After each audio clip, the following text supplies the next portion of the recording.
Salutations, my friends, and thank you for tuning in to another edition of Factions of Freedom. I'm your host, Noisera, Freedom Faction, whichever one you prefer, and I entitled this episode, The Works of Evil, Thrashing Our Temple, and Building the Matrix. Well, clearly we're going to be getting into things like Jeffrey Epstein and all the curious things he's been up to, signing a will 2 days before his death, as well as being gifted 2 12-year-olds for his birthday.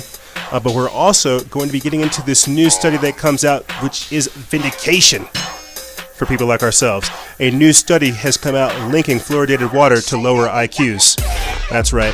A damning study within the Journal of American Medical Association has shown that fluoridated water lowers your IQ. That's right. They're poisoning us and dumbing us down. We're going to be talking about this, legalizing cocaine, as well as vaping and bootleg cartridges leading to a lung disease.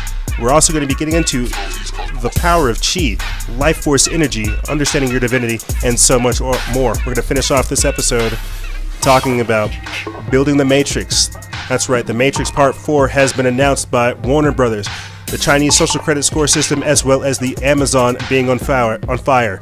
A whole lot of different things to discuss with you guys in this powerful episode, but before we do so, a few quick updates. Go ahead and download the show notes. People are letting me know that it helps them follow along with what we're doing.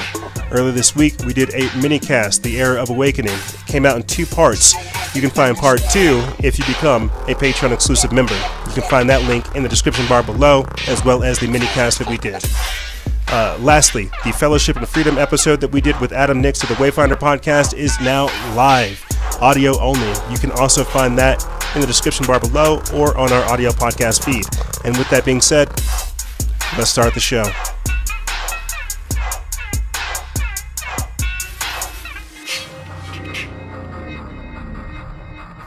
Salutations, my friends, and thank you for tuning in to another edition of Factions of Freedom. I'm your host, Noisera, Freedom Faction, whichever one you prefer, and this is show number 908, Season 9, Episode 8. And boy, do we have a lot of different things to talk about. Seems like the world is on fire, or is that just the Amazon? And that's not a good thing.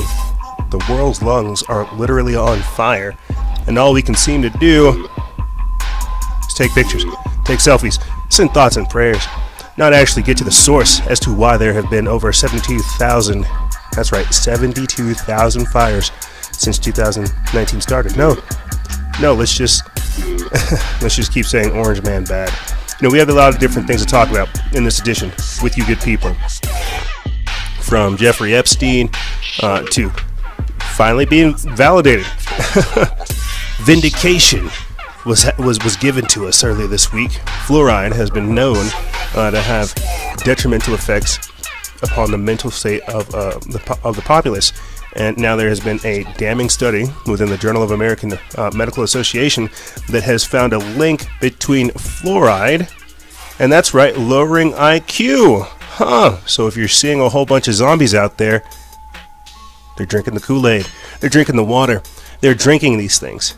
And I say that kind of tongue-in-cheek, but, you know, I shouldn't. Earlier this week, we did basically a 2-part minicast on Instagram Live. Ironically enough, I didn't mean to do so, but earlier this week we did a minicast, which you guys can find in the description bar below. Part 1 is available publicly, but if you want Part 2, Combating Nihilism and Apathy, that is available for our exclusive members. But we talked about the era of awakening and so many different things that I'm not only grateful for the audience that we have, but the interaction that we are able to have and the discussions at the depths that we're able to have them. You know, this is not going to be a super cerebral, surreal episode. It'll be, if anything, kind of blunt in your face. Let's just talk about this and look at where we're at.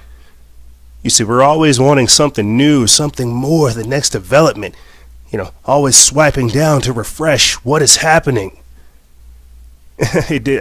I'll tell you what's happening. Change is what's happening, and you're never going to get enough of it. You know, I talked about this more so, and I have a lot of very important updates that were said during the actual era of awakening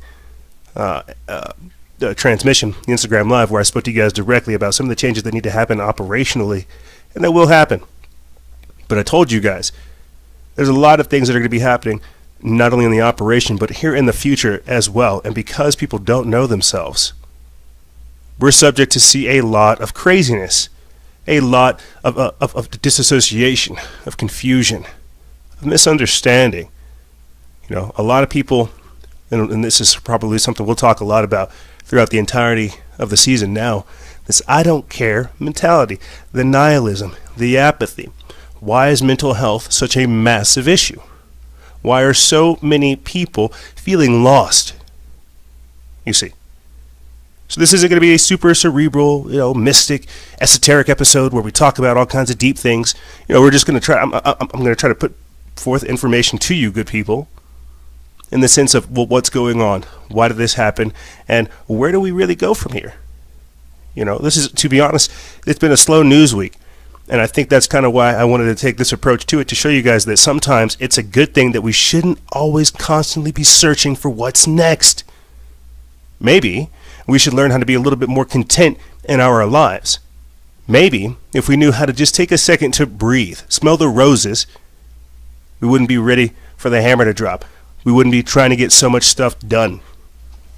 And I say that more or less to myself than anything, but I say that to you, good people, as well, so you understand that peace is something you can never get back. Freedom is something that can never be bestowed upon you. And there's so much more to this life than we think, and if we keep forever just not necessarily chasing conspiracies, or chasing Puff the Magic Dragon, or any of these types of things, we'll never understand ourselves. And this is why I keep trying to tell you guys that the sophistication and the quality of content of where we're taking the show these days, and I speak more about this in the minicast we did earlier this week, it's not only improved, but it's had to improve. You see. It has got to improve. A lot of people have pre-programmed triggered responses. A lot of people have been given over. A lot of people have a spirit of delusion among them. Not you good people. You good people are paying attention, and you're very aware, you're hyper aware, and that's why what we are doing here is so monumental. I think that's why I also get so frustrated. My goal, it's not to, it's my goal, it's not to see people like Bill Gates in the grave. George Bush is already warming it up for you, so is the Rockefellers. My goal isn't to see Jacob Rothschild hang, or heck, even to see Hillary Clinton in prison. My goal is to get us away from this vengeful mindset, to get us away from this not, it's at a certain level, I don't even feel like it's us seeking judgment or seeking justice. I think it's us just wanting to exact some of our own personal revenge around a figurehead, and I want to get us away from that, because anger begets more anger, just as violence begets more violence. And if we don't get to the root as to why we are here, why we have these things, then we are doomed to repeat them. You see, the reason I have to take a much more introspective look at where we are at, a deeper, insightful understanding as to what we've created with the podcast, the content, time frame that we're in, the influence, the people that we have listening, the reason I have to take that is because people want more. People want more from what we're doing, but there is no more that I can give you. The more that I can give you is only to spur you on to start thinking in a different way. Every week we come together and I try to usher these things forward. I try to talk about what's happening. I try to push the ball a little bit farther. But it's also upon you, good people, to help us push that ball farther as well. This isn't a plug to say join the exclusive members program. I will have to restructure that bad boy. Maybe even rebrand it. Because it's not exclusive members. It's got to be community oriented. I recently did a podcast that'll be available to you good people in a few weeks with Paul Zelitzer of the Awarepreneurs, and some of the questions that he asked me put me on my feet, made me start thinking about how we need to get back to the roots of what we are doing. While it is important that expansion happens within the operation, expanding in the face of adversity, we also have to realize and remember the very same reason we started this in the first place. It was to create a platform for people and individuals like ourselves. This is why we have on the guests that we have. This is why we cover the content that we do. This is why we have a format in the way that we have. It has all been, not even created. You good people have wanted it. And so this is what I mean by that synergistic relationship, and this is why I tell you guys, for the people that have been with us since 2015, we have to change. We have to grow. And I'm honored to do so, because if we don't, if we stay the same, we'll be censored just like everybody else. And then a few episodes from now, we'll have our thumbs up our rump, trying to ask, well, how did this happen? What were the backups? What were the alternatives? So this is a quick summation as to what happened personally in this week that I figured I would give to you guys. So if you guys want to know more about that, check out the link for the minicast we did earlier this week, The Era of Awakening. And if you would please be so kind, join our exclusive members program, get access to Part 2, Combating Nihilism and Apathy. And in the future, because we will be doing more of these Instagram lives, more of a more of restructuring, essentially, there will be additional content. There's going to be so much more, and I specifically made that minicast the one to where we could talk about things. So yeah, check out that for the link in the description bar below. And with that being said, let's start the show. So we left off last week talking about all kinds of things, as always. I was finally able to talk to you guys about that encouraging extremism ideology I see developing. And ironically enough, I went to Summerfest here in Albuquerque, only to find out that there is an eco-socialism conference happening this weekend. So we might be attending that, see if we can try to stir up some feathers and maybe possibly even find folks like Antifa, some of these eco-extremists, these eco-fascists, and other people that are there. I tell you guys all the time, out here in New Mexico, we have operatives. And this plays a huge part, too, in what we'll be talking about later as well. The ranch, the Zorro Ranch out here in New Mexico is getting a lot of press attention. And this plays a huge part in how we're going to start up this episode. Jeffrey Epstein. I want to play a few clips, a few videos of things just to get on record so we can have all this locked in tight. But apparently the official story is that Jeffrey Epstein committed suicide. I think we can all believe that. It's about as real as a $3 bill. But just so we can get it on the record for continuity's sake, let's play this clip for you guys. I'm Rishka Gupta. Let's get the first word. New details are being released about Jeffrey Epstein's death. The New York Times is reporting that Epstein's autopsy shows he committed suicide by hanging in his Manhattan jail cell.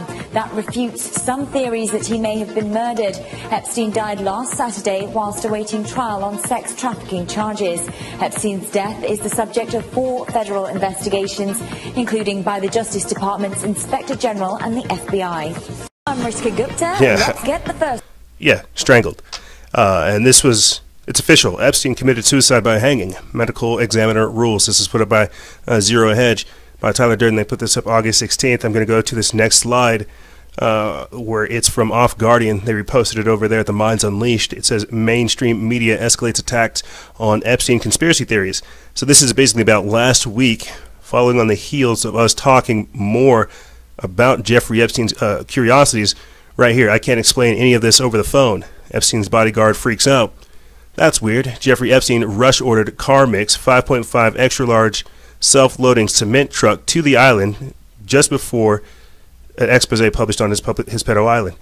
And this next one is very, very important. It talks about how the hyoid bone, it breaks in only 6 to 10% of suicides and 50% of the time in homicides. What they're trying to say is that Dr. Mark Siegel on Epstein's autopsy is saying that only he's basically saying Epstein was strangled. You know, I'm trying to say it in a fancy way, trying to get around to it. The man was strangled. Right here. The Minds Unleashed published this as well. Epstein spent hours locked in a private room with a young female visitor before his death.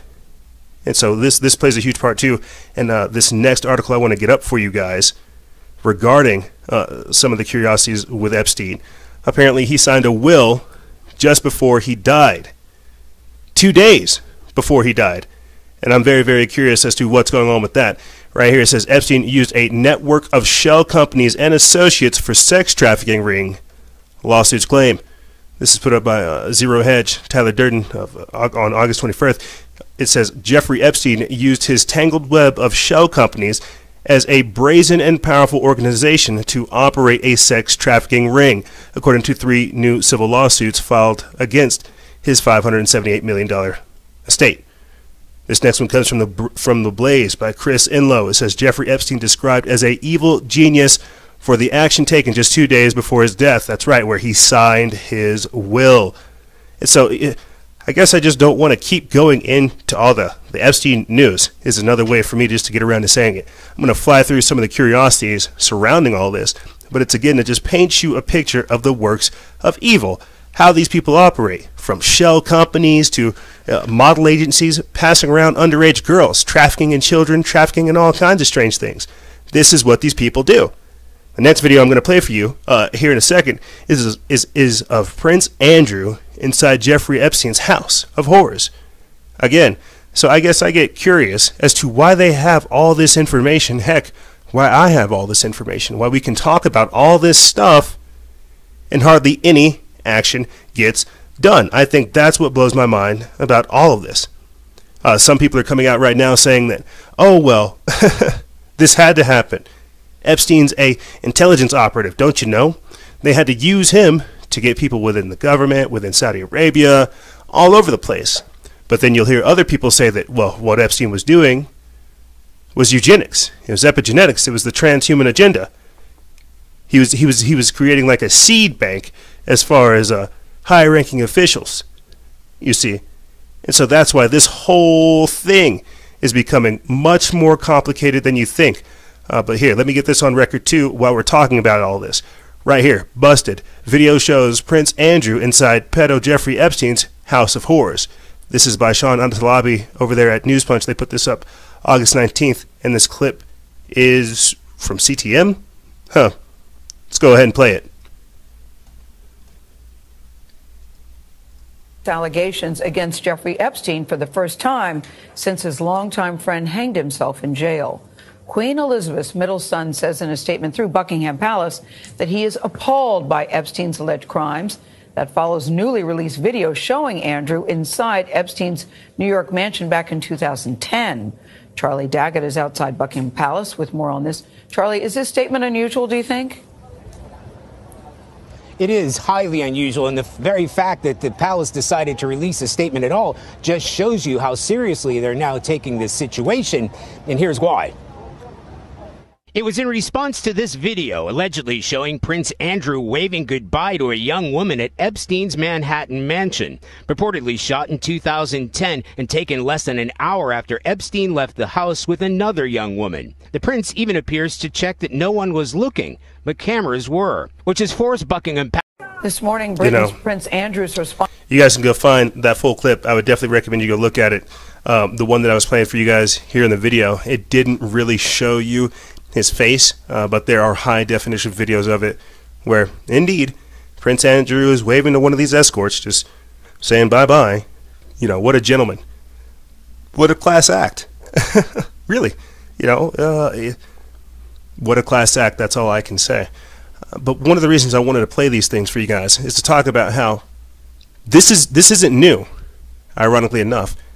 This level of information, or this understanding of information, the elites going after prostitutes, going after women of the night, ladies of the night, you know, people in brothels. Like I feel like this archetype is nothing new. Rich people always go after underage girls. They always go after the young ones. I know that sounds crazy and silly to talk about, but that's what it is. You see, these people are rich, influential, they have money, they have time. Why would they not be doing these types of things? That's why this is so organized. From using the shell companies to Victoria's Secrets to different governments, you know, this is what these people do. This is why this segment's titled "The Works of Evil." That's the works of the elites. Evil. It's what they do, trafficking in men's souls. I remember, and this is why I would recommend for you guys to go back and go listen to or watch that episode I did with Lori Alexander of the Underground Resistance Network, where I played for you guys a clip of underage children inside of Jeffrey Epstein's dungeon. on the island, on the pedophile island. They're running inside the facility, jumping on the altar. And they're in bathing suits. This is sick. I think this is really, really what's sick, because what people have to understand is at a certain level, we're being broken down and conditioned to understand that there are not only people that can get away with these types of things, that want access to your children, but that this is, as I said before, the same archetype repeating itself. These are those same controlling factors behind all that doing what they do. The only thing that's different these days is that they're adding this technological transhumanist aspect that's not really getting a lot of attention. Something I want to talk about that, like I said, it popped up in the news right before I came up on the air again, but investigators are looking into the ranch out here in New Mexico. This comes from Sign of the Times. They put this up August 19th. The title says, New Mexico investigators are still focused on Jeffrey Epstein's huge ranch. Now, the article that popped up earlier this week, or earlier today, came from the Drudge Report feed, and it talks about what's going on at the ranch, how even the sheriff is looking around saying, hey, so, this is pretty far out here. You have to ask questions as far as who was involved. From the maintenance people to who's keeping the fridges stocked, who's keeping the things on, who all is involved. You see, Governor Bill Richardson, he's involved as well. Did he get children in exchange for keeping quiet?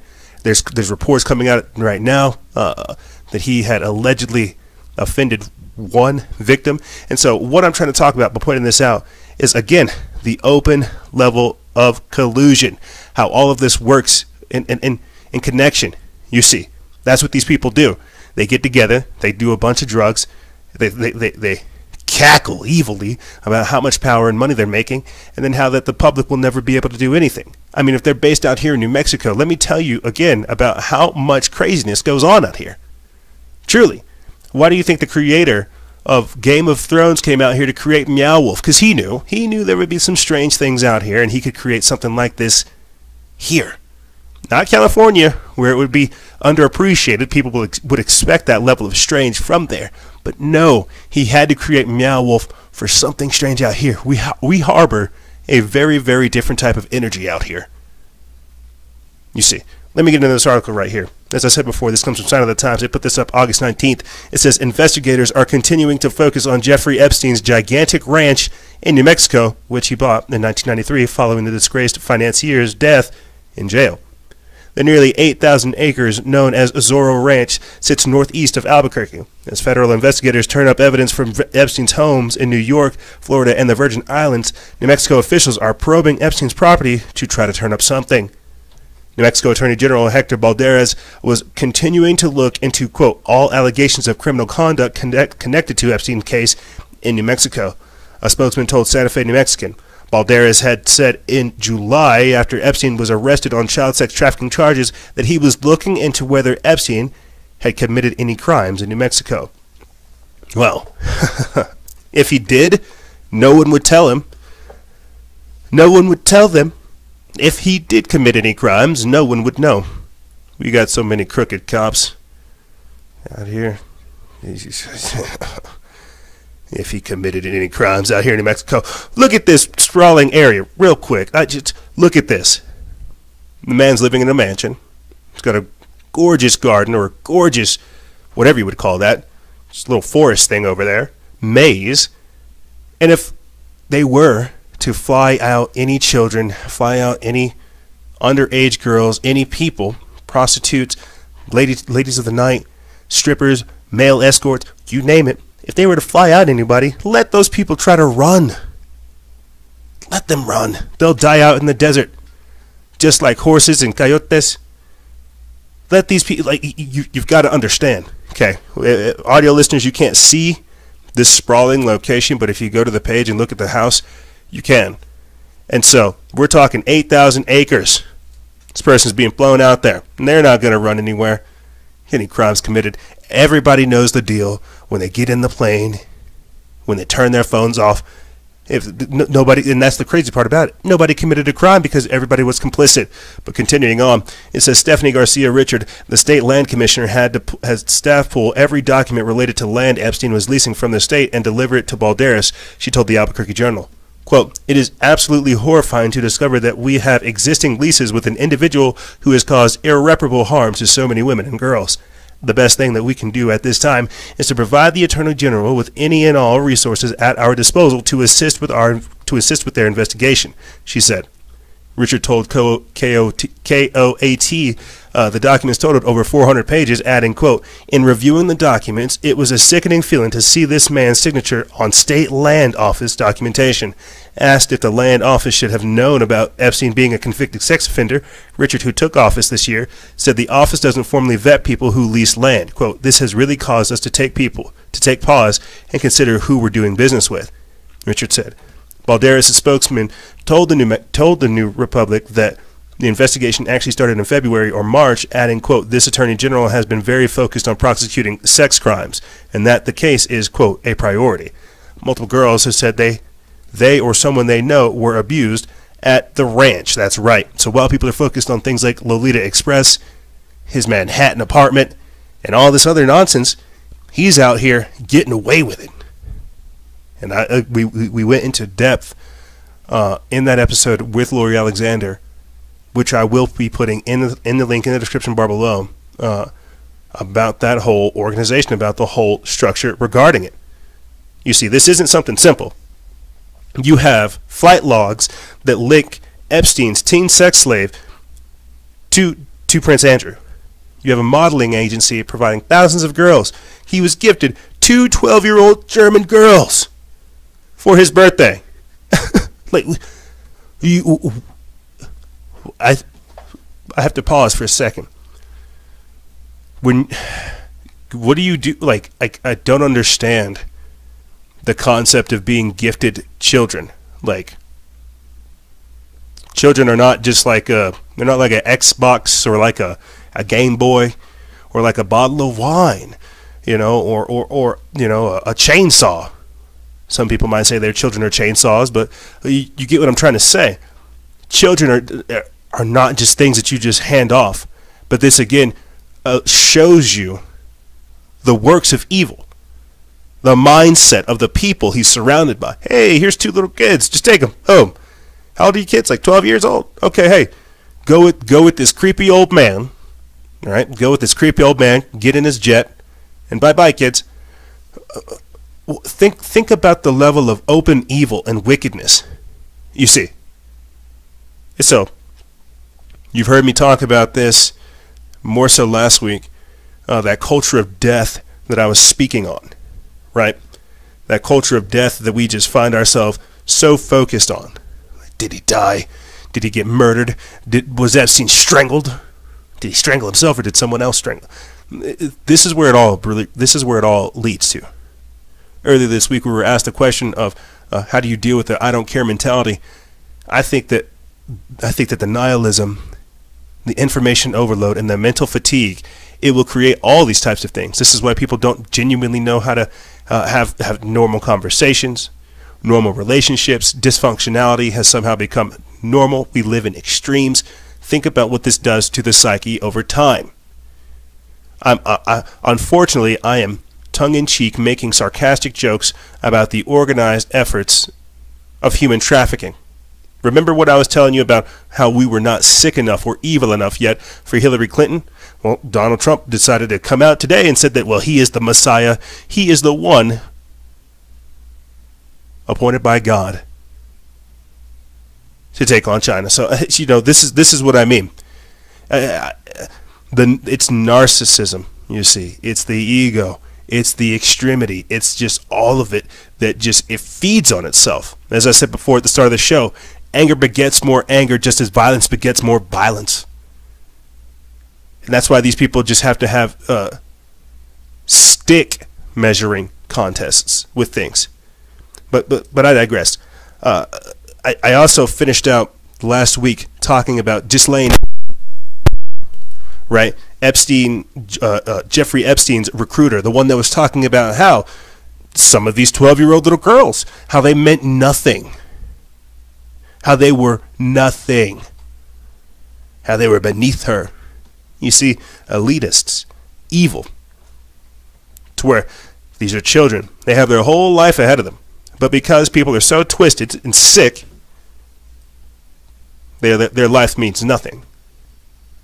You see, because they use these children up. You know, there's like, I used to think back in the day that like satanic ritual abuse, let me get this, I'm going to have to go ahead and get this clip off.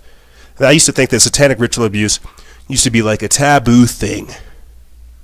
That this was like a hush-hush thing that therapists really didn't look into. You know, that it was still considered conspiracy theory.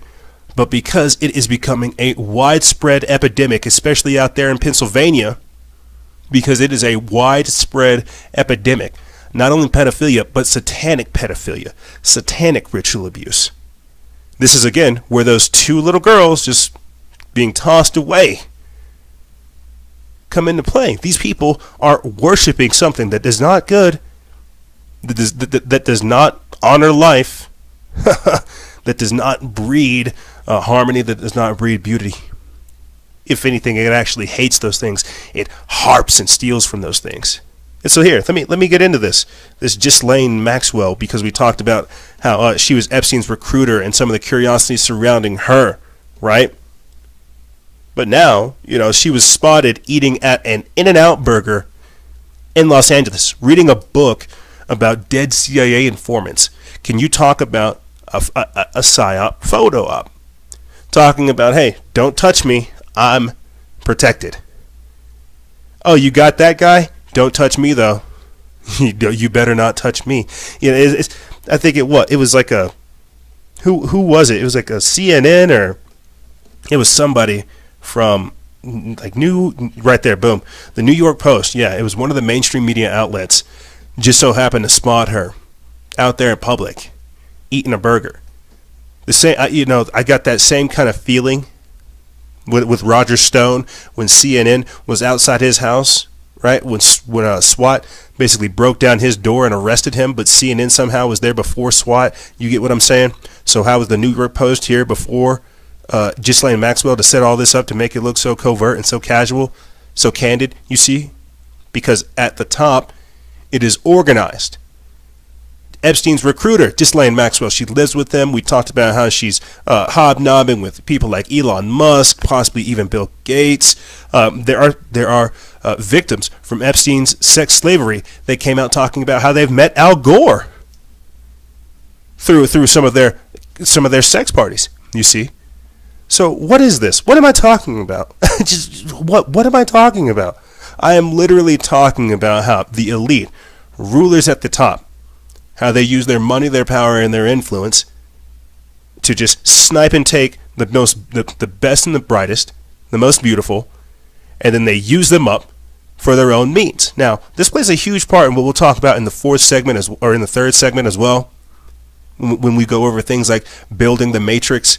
But this whole energetic exchange that you see me kind of hovering over, but using satanic pedophilia and organized human trafficking as like a base topic about, that whole energetic exchange plays a huge part in what we're talking about in the third segment, because all of it is very important, you see. That's why I had to talk about this being a archetype as old as almost King Arthur, of the prince, right?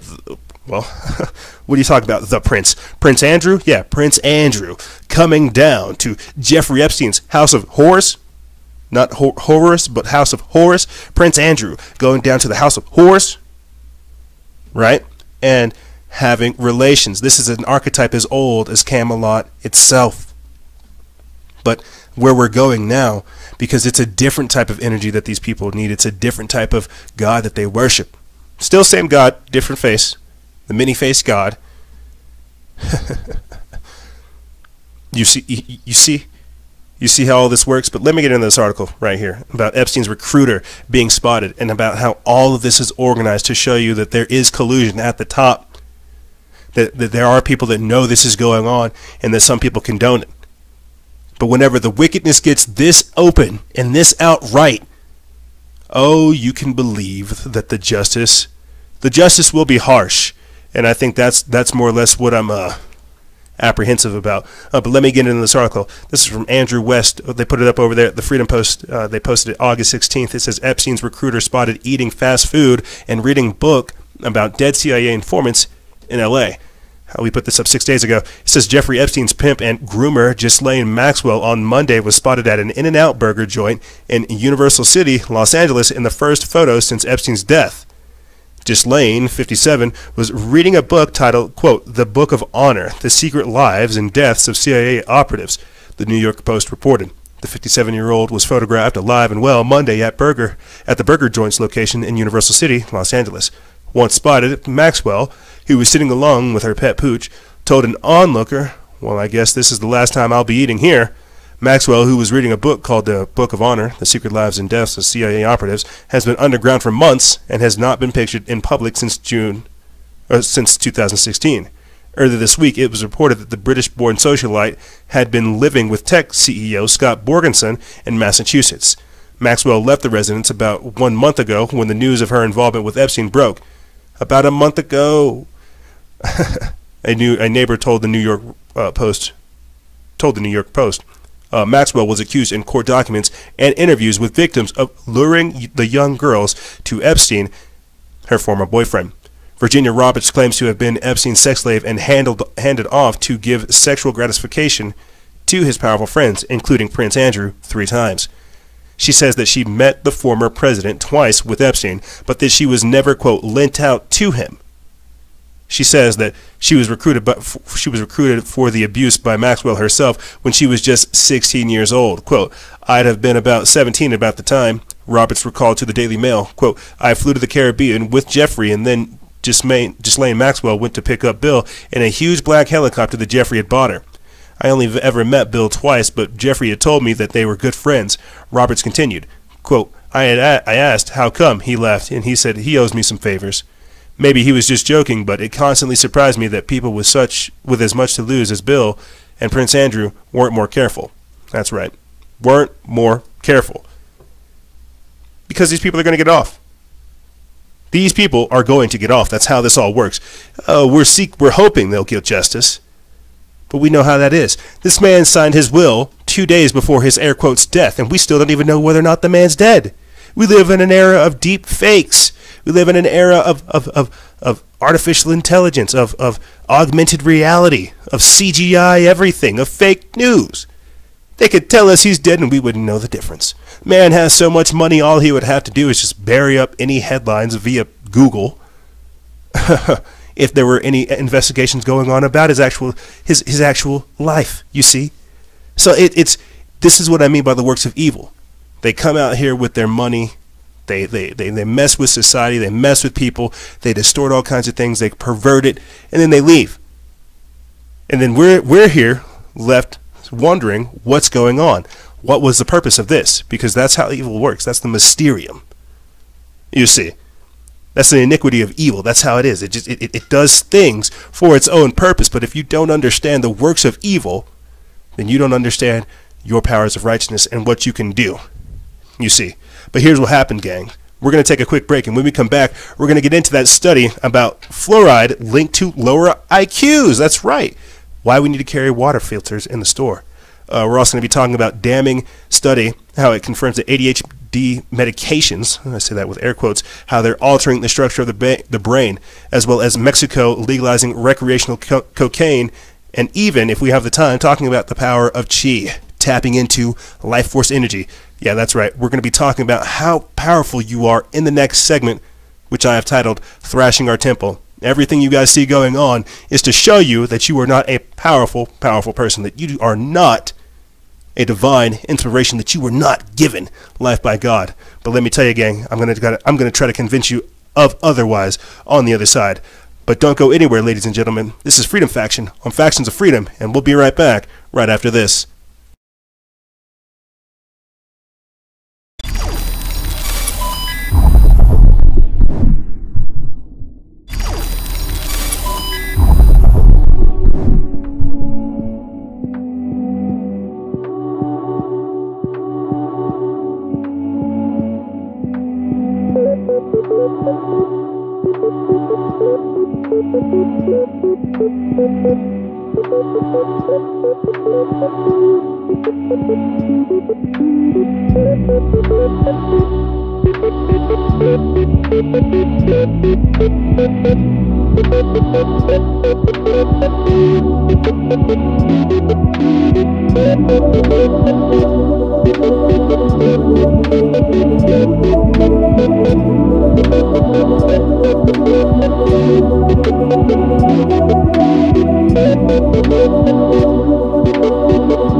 And we are back. That's right. Thank you, ladies and gentlemen, for tuning in to this segment. And I just want to start it off by saying you are pretty awesome. You're pretty cool. I like what you're doing. I talked about you. I talked about you on that previous podcast episode I did on with Paul Zelitzer of the Awarepreneurs podcast. I talked about you guys. I said, they're all right. You know, my audience, they're cool-ish. Who knows? I might keep them around. You know, I might say some nice things about them. No, really, you guys are pretty important, pretty special. And I know I talk about how much of an honor it is for me. That's not the same as me taking the time to say, like, you guys really do. You're changing not only my world, your world, and the world. Really, it is very, very, very humbling to be here before you guys today. I talk about 4 to 5 years like it was nothing, you know, but it really is something being here and growing and seeing the amount of work that goes into this, the amount of work that we're up against, the new programs that get uploaded to the Matrix, how fast everything changes. You know, I get frustrated sometimes because I want to see massive societal change overnight, and I realize that, well, hold on there, bud. you're the only one that's changing, you see. Like that good old-fashioned game by Square Enix on the world ends with you. Well, that might be true. The world ends with you when you die. The world doesn't end. This good baby right here, this good time we all have, it's going to keep going. But the world ends with you. And that's a very, very important thing that people have to think about. You are very important. And you have to leave your mark on the world. Because you were appointed a time to live as you are appointed a time to die. And we were not put here on this earth to scroll through things, to pay bills, to live a life of meaninglessness, asking everybody else, what is the purpose of life? What is the meaning of life? No, you're supposed to tell us, what is your meaning to life? Help us to understand your perspective. I know because of how politically tense, how politically the angst that's in the air these days, because of how extreme we are, how polarized everybody is, we haven't really had a whole lot of time to get into the deep esoteric topics like I like to, the occult topics like we like to, the spiritual understanding that we need to have, understanding the wisdom that's required for the days we move into. There's so much happening that it sometimes it gets hard trying to slow down that tidal wave of information, because information is not knowledge, as knowledge is not wisdom. It gets hard trying to slow down that tidal wave of information to understand or interpret or even internalize what it all means. You see, this segment is titled Thrashing Our Temple, because from the fluoride to the vaccines to the GMOs to the chemtrails to it all, you tell me how they are not trying to thrash your temple. Tell me. Say, oh no, EJ, the chemtrails are actually good for my skin. These lesions that we're developing, yeah, I like those. It makes my skin blemish, a nice dark infected color. I have to make a joke about this because I've had to understand these things over time.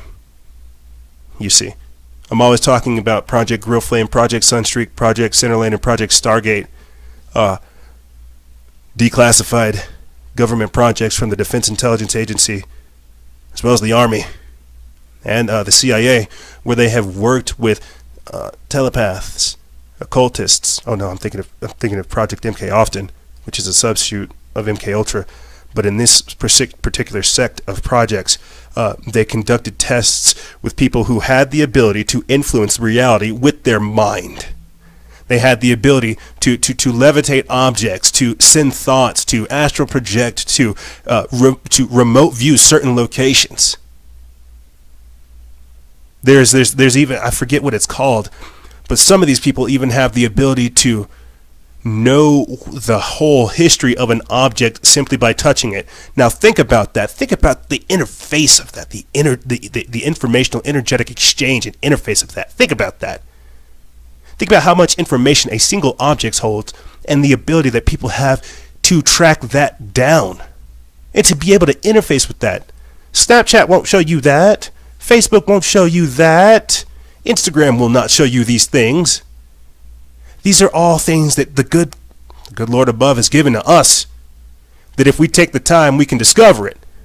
That if we discipline and learn, if we discipline our mind and learn ourselves along the way, that we could become even more powerful than whenever we started. And this is this is what I've had to learn doing this, gang. That's why they're poisoning you. That's why they want you to go to McDonald's. That's why that's why they're doing this all. That's why they want you to drink the beer, smoke the cigarettes, as you hear me now saying, do the DMT, smoke the ayahuasca, see the aliens, get possessed by demons. That's why they want you to have these things. Get the smartphone, raise that brightness up, burn your retinas. It's sad because this is what they've done to us. They have thrashed our temple. I wasn't sure if I should title this segment Brutalizing the Body or Thrashing Our Temple, but I think Thrashing Our Temple is appropriate because what other thing do we have? You have Elon Musk talking about hooking our brains up to the machines with his Neuralink service. You have Fedbook and Regina Dugan, former head of DARPA, now head of Facebook's Fedbook's Building 8, talking about thought to text translation. They're trying to harvest even your sacred thoughts. So if they're not trying to thrash your temple and harvest your mind, I don't know what else to tell you, gang. But here's the kicker. Here's how you fight back. You understand your importance. You understand your divinity. You understand your blessing and your beauty, and you fight for it. You recognize it. You embolden it. You see. Let's get into some stuff. Let's start talking about present day stuff that's going on. This new study that links fluoridated water to lower IQs. I think that's heavy. Little nerd pun intended, because the fluoride binds to the aluminum, and your body can work out the aluminum, but since it's bound to the fluoride, your body still absorbs the fluoride. So that's what I mean by heavy, pun intended. But right here, we put this up August 19th. It's from Drudge Report feed. It says study links fluoridated water to lower IQs. As influential medical journal published a study Monday that links fluoride consumption during pregnancy with lower childhood IQs, a finding that could undermine decades of public health messaging, fire up conspiracy theorists, and alarm mothers-to-be. The research was expected to be so controversial that the JAMA Pediatrics included an editor's note saying that the decision to publish it was not easy and that it was subjected to, quote, additional scrutiny. Quote, it is the only editor's note I've ever written. Dmitry Christakos, editor-in-chief at the Journal of American Medical Association Pediatrics and pediatrician, told the Daily Beast, quote, there was a concern of the journal's editorial team about how this would play out in the public eye and what the public health implications would be. About 3/4 of the United States drink fluoridated tap water, which the U.S. Centers for Disease Control and Prevention declared one of the 10 greatest public health achievements of the 20th century because it dramatically reduces tooth decay. A handful of earlier studies have suggested that the prenatal fluoride exposure could affect neurodevelopment, but many experts considered those to be substandard. The new study, vetted by the premier medical publisher in the U.S., is seen as more rigorous. Quote, when we started in this field, we were told that fluoride is safe and effective in pregnancy, said co-author Christine Till of the York University in Toronto. Quote, but when we looked for evidence to suggest that it was safe, we didn't find any studies done on pregnant women. They recruited 512 women from 6 Canadian cities and measured their exposure in several ways, analyzing the amount of fluoride in their urine, looking at how much tap water and tea they drink, and comparing the fluoride concentration in the community drinking water. Then when the women's children were 3 or 4, the researchers gave them IQ tests and crunched the numbers to see if they could find any trends. We saw an association between prenatal fluoride exposure and lower IQ scores in children, study author Ricky Green said. So, talk about vindication. I want to play for you guys real quick a clip too, just so we can get this on record as well. Talk about vindication. Fluoride water. The public water literally lowers your IQ. Do you think I am drinking public water? I am drinking filtered water. That's for sure. This next part that I'm going to read to you guys comes from the Free Thought Project. It's by Matt Agaris. They put this up August 20th. It says that this damning JAMA study, the Journal of American Pediatrics study, finds the link between fluoridated water and lower IQ in children. Let's take a listen. While the U.S. Centers for Disease Control and Prevention hail fluoride as one of the top great public health achievements, a new study raises questions about its role in children's development. The U.S. Public Health Service considers 0.7 milligrams of fluoride per liter of drinking water an optimal level, but the study in the journal JAMA Pediatrics suggests increased levels of fluoride exposure during pregnancy are associated with declines of IQ in children. Previous research shows similar findings. The study assesses more than 500 child and mother pairs. It finds for every 1 milligram per liter average increase in fluoride intake by a mother, there was a 3.7 drop in the child's IQ, regardless of gender. Katie Johnston, WBC News. Thank you, Katie. Thanks, Katie. So there you have it. There you have it. Fluoride lowers the IQ. And that's what I mean by if you see a lot of zombies out there, you know why. Because they're drinking the soy, they're drinking the water, they're making sure they're up to date on all their shots, and they yell at you if you're not. They you've got to understand the scientific level of evil that we truly are up against. Like with the first segment, I was just trying to show you the organized, colluded level of like human trafficking, but think about the scientific level of evil we are up against. You see, you could tell like people, Bill Gates is teaming up with Harvard to spray chemicals in the sky, to spray chalk in the sky. But you can't tell people this because they don't understand. I remember somebody telling me that a lot of the problems within relationships isn't so much understanding. It's not so much like communication, like the problem within relationships. It's not communication. It's comprehension. It's comprehension. Do they understand what they're saying? Or what you're saying? Do they understand the levels that you're trying to speak to them? Whenever you have people who are legitimately dumbed down and put in a passive, trance-like state, a zombie-like state, can they truly comprehend what is happening to them? There was an article that came out a few years ago, and I actually, ironically enough, read it again because it resurfaced, but it talked about how politicians were preparing for an uprising against, were preparing for a civilian uprising against them. They were preparing for protests to turn violent. At the time, the first time I had read it, I talked about how that's the future. When you have dumbed down masses of people who are unfortunately unable to express their discontent and how disheartened they are by their situation and unable to lift themselves out of it, when they've been effectively dumbed down, disenfranchised from their power, and systemically removed from any position to influence themselves, well, yeah, they would raise up in violence against the politicians that put them there. You see, and that's how this starts. It starts with the fluoride. I mean, a few weeks ago, I talked about how Japan is beginning to put lithium in their water supply to calm the public. I forget where or what chemical it was, but it was the Tavistock Institute, another social engineering facility based out there in the UK. They were, again, putting another chemical in the water to make, I think it was lithium as well, I'm not sure, but it was to make people less resistant to xenophobia.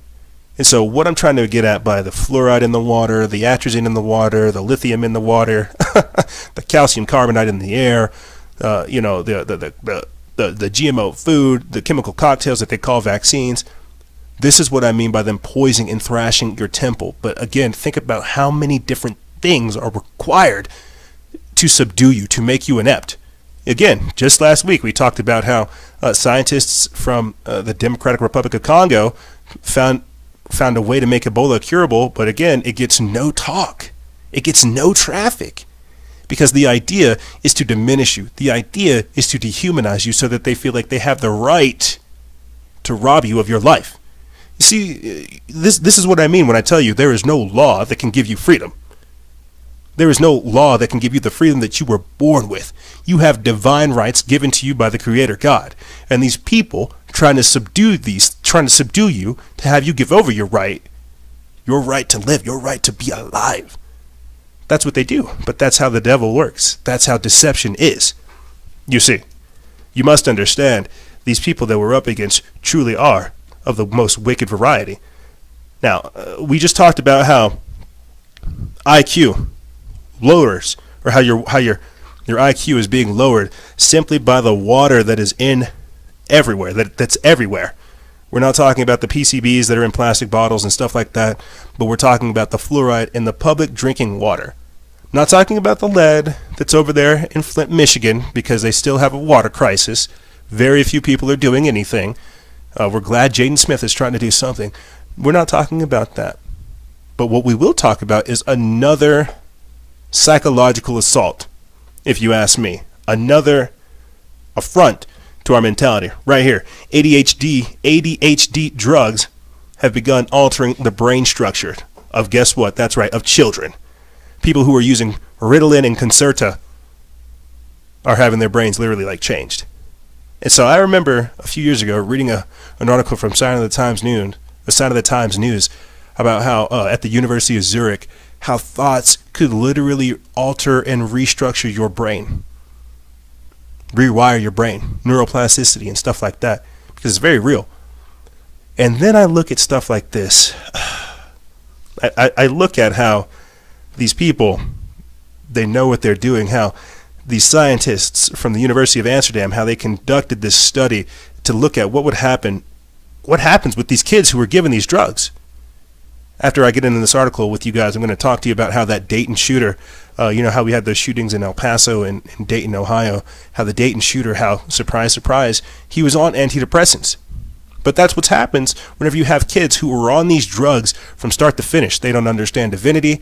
They don't understand God. They don't understand beauty. All they understand is depression. All they understand is negativity, anxiety, angst, hatred. And where do you think that goes? Other than the feelings that are given to them by these drugs. Altering their brain structure? Yes. I've talked about this before. When you take these pills, time and time again, they bioaccumulate. You get to a point to where you can no longer produce these chemicals naturally. And guess what? You become a junkie. You become addicted. You have a chemical imbalance. Let me get into this. This spicy meme I made, which I will put in the link in the description bar below if you guys are curious. It says this new study reveals the medication's effect as attention deficit hyperactive disorder continues to remain an extremely common diagnosis for children in the United States.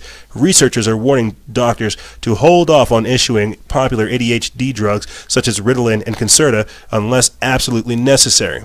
The warnings come as scans of children who take such drugs as MPH or methylphenidate, MPH, commonly known as Ritalin, show that they have a major effect on the development of white matter in the brains of children, impairing their ability to learn and coordinate communication between regions of the brain. These drastic effects are completely absent when adults take Ritalin, showing no such structural changes to the brain, according to a new study published in the scientific journal Radiology. In the study, scientists from the University of Amsterdam analyzed MTH's impact on children's white matter development by gathering 50 boys and 49 adult males who were all diagnosed with ADHD. None of the participants had previously taken the drug before the study, making the study the first of its kind to look at how the drug alters brain development. Study's senior author, Dr. Lisbeth Rinneman, explained in a release, previous studies all have tried to statistically control for the effects of ADHD medications, but we are the first to study medication-naive patients in this context, which, of course, is crucial if you want to know how ADHD medications affect the developing brain. Participants were divided into two groups, one which took MPH every day for 16 weeks and another that took a placebo during the same period. MRI procedures were undertaken 1 week before and 1 week after the trial. The MRIs found that white matter levels in the participants' brains were increased for boys who took MPH, Ritalin, during the trial period, but the same results weren't observed for adults who were given MPH. Rinneman said, the results show that ADHD medications can have different effects on the development of brain structure in children versus adults. So basically what they're trying to tell you is that when they're giving these kids these drugs, they're trying to scramble their brain. They're trying to literally rewire them. That's why sometimes, after a while, with the Zoloft, the Ritalin, the Xanax, the Hydros, the Lories, all of this stuff, you're giving your child a chemical lobotomy. You're just making them brain dead. That's what I mean. Why, if you see all these zombies out there, that's why. Screaming obscenities, like they have Tourette's, incapable of forming fully fledged sentences, regurgitating talking points, just robots. And I jest about these individuals, but this is why mental health is becoming such an epidemic. It truly is. I had wanted to, I want somebody to get me on the show to where we can talk about mental health, like get me on their show and ask me the right kind of questions about mental health and what is facing our generation, because I think everybody understands. I'm crazy, but not that kind of crazy that's being promoted. Not the type of crazy that's being commercialized, propagated, and legalized. You see.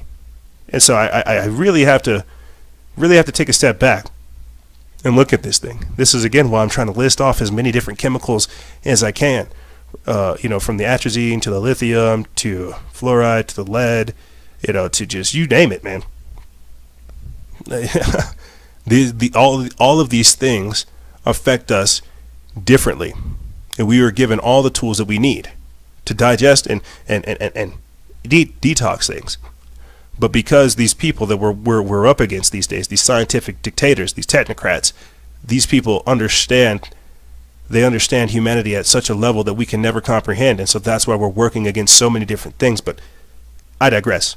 Let me get into this next post, just to get this on record, and for continuity's sake, for whenever people listen to all this in the past, in the future, however you want to look at it. A few weeks ago, we talked about the El Paso shooter, some of the curiosities surrounding that, as well as the Dayton, Ohio shooter, and how this kid ended up worshiping Satan. He's a pro-Bernie Sanders supporter, pro-Elizabeth Warren supporter.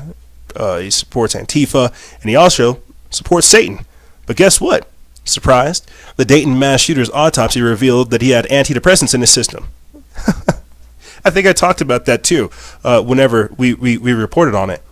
How he had meth, antidepressants, coke, and like all kinds of stuff up in his system. And the kid was like 21 years old. Oh, my bad. 24 years old. And so when he was shooting up this bar, and the same bar in which he killed his sister and a few other individuals, he was hopped up on these drugs. The very same drugs I'm just listing off to you guys right there. This is why people ask me, hey, how do you combat this I don't care mentality? People see this stuff and think that this is normal, and it shouldn't be. This is not normal. I keep trying to reiterate to people, this is not normal. Just because you're seeing those little murders on your video games doesn't mean that it should be happening in real life. You ever wonder why? Again, the apathy is up, the nihilism is up, the depression is up, the anxiety is up, suicides are up, obesity is up. You ever wonder why all that's up? You remember a few weeks ago I told you guys that they can't outright kill us. They can't just like start kicking in the door and start killing people because there's too many of us. So what they're doing right now with everything I just listed right there in the entire Thrashing the Temple segment is to show you that this is the depopulation agenda in full play. This is the dehumanization agenda in full play, full swing, fully activated. They can't outright kill us, so they have to institute small or soft kill weapons, soft kill options. They have to get us to a point to where we kill ourselves, get us to a point to where we abdicate our own humanity, our own divinity, and then we give ourselves over to the beast. We give ourselves over to this spirit of evil.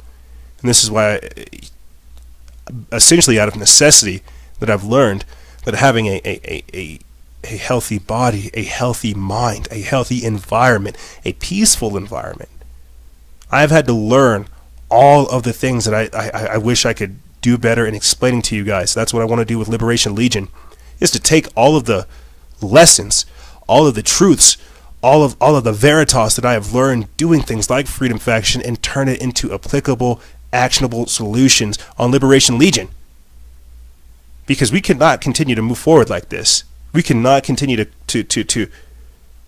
we cannot continue to let people, and I'm sorry if I have any transgender people that are listening, don't take this the wrong way. We cannot let people who are chemically castrating themselves and then doing all kinds of chemical modifications to their body, chemical biological modifications to their bodies, we cannot let people like that have kids.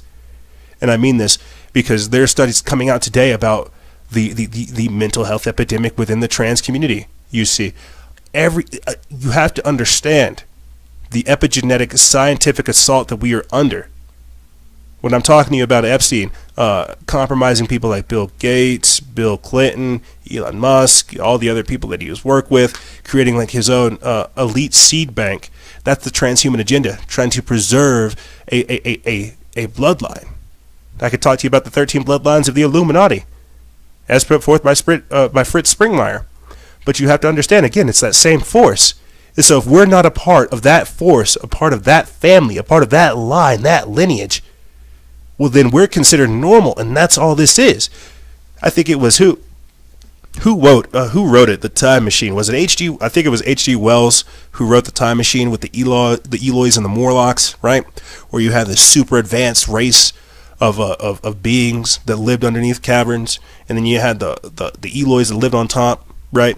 And then every so often the Eloys would have one or two that disappeared because the Morlocks would take them. That's where we're at. They're in the background doing all these things, fully aware of our divinity. What they wanted to do was degenerate us to a point to where we were just another beast, to where we're just another cow, to where we're just another piece of chattel to them. You see, this is why they don't hold life with such sacred beauty as us. You see, like here, check this out. This is another thing that I've also seen pop up in the same vein, to where they're trying to attack the next generation. Everything I've taught you guys about right now is to get those who are unable to protect themselves from the shooters. I know the kid's 24, but his parents had to sign off on him having that medication. The El Paso shooter, another individual, or at least another example of someone who was caught up in the system where their parents submitted them to the beast. ADHD, medications altering the structure of the brain, given to them by their parents. Fluoride in the water, given to them by their parents. And this next thing I'm going to talk to you about is of vaping. And this wasn't given to them by their parents. This is another thing that people ended up doing. But check this out. There's been more than 120 cases of a lung disease in 15 states that could be linked to vaping. The CDC is investigating a growing number of severe lung disease cases that appear to be related to vaping. Since late June, 94 people in 14 states have come down with serious lung illnesses. The CDC is working with state health departments to learn about what is causing the conditions. Oh, man. Vaping appears to be a common thread across states involved in the investigation. I want to say something on this, including in Illinois, California, Indiana, Minnesota, and Wisconsin, where nearly a third of the cases originated. I want to speak on this whenever this little video gets done. Wisconsin state health officials say both pediatric and adult patients are exhibiting symptoms including shortness of breath, fatigue, chest pain, cough, and weight loss. Weight loss, but it's unclear which e-cigarette products they had used, and they may have consumed other substances. I want to speak on that real quick. Earlier this year, we had Taylor Kopp of Social Emotions on, who started his company recently, the Atlantis Connection. We should have had him on this weekend, but we'll be having him on in the future again. Out there in Arizona, he has like 144 acres of land, near the Aquarius Mountains, and he's making all kinds of orgonite pyramids. But I digress. Earlier this year, we had Taylor Kopp of Social Emotions on the show to talk about just this, some of the curiosities within the medical marijuana industry and situations like this with the cartridges. With these cartridges, people are developing these lung diseases because people within the medical marijuana industry and within like the cannabis culture, whatever you want to call it, they're using fake cartridges, filling it with like with extra stuff, and then giving it out there. It's supposed to be filled with like a whole nother thing. I don't pay attention to it, but what I'm trying to say is they're using tainted cartridges and bootleg cartridges, and that's what's causing all this. People who try to make a quick buck are actually killing other people. There's science behind how these cartridges are made, how the liquid within them is done. I don't know it, but when people start diluting things and adding extra fillers and adding extra chemicals, well, we don't know what those types of things are going to do to the body. You see, but again, this is more of that stuff assaulting the oncoming generation. These kids won't be able to fight the state if they can't even get out of bed. These kids won't even be able to lead a revolution if they can't, move without turning their respirator on.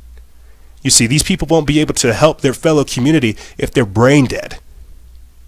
These people won't be able to help garden or take care of the yard if they're so weak that their muscles have atrophied from sitting inside all day. You see, and this is what I mean by them thrashing our temple. I mean, I think everybody inherently understood that vaping was like smoking a robot's Johnson. So nobody ever felt like that was cool. But again, it's a certain class of people. And I'm not saying people that vape are bad or anything of that nature. But what I'm trying to say is you have to understand that all the things these people are pushing out to us, while they say it's safe and effective, remember that doctors used to tell you as well that these cigarettes are good for you. You see. And this is why I have to sound like a negative Nancy or an old lady or an old man, you know.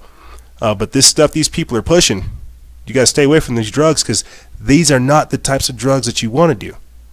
These are what they are pushing is poison. And the very same company, and I remember talking about this with Taylor Kopp of Social Emotions, the very same companies pushing things like Juul are affiliated with Marlboro.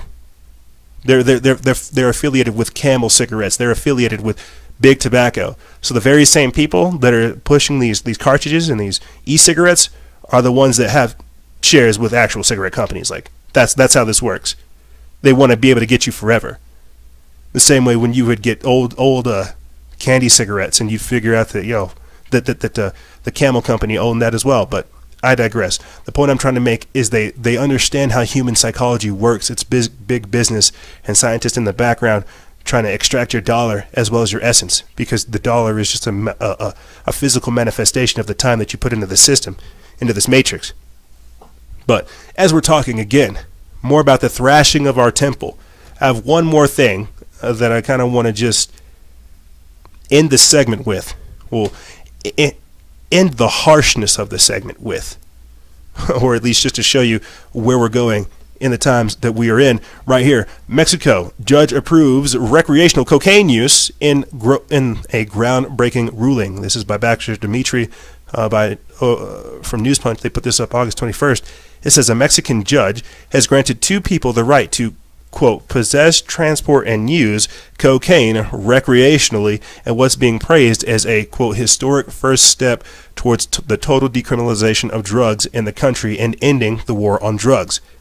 We have spent years working for a more secure, just, and peaceful Mexico, said Lisa Sanchez, director of the Mexico United Against Crime Group, in a press release Tuesday. Quote, this case is about insisting on the need to stop criminalizing drug users and designing better public policies that explore all the available options, she added.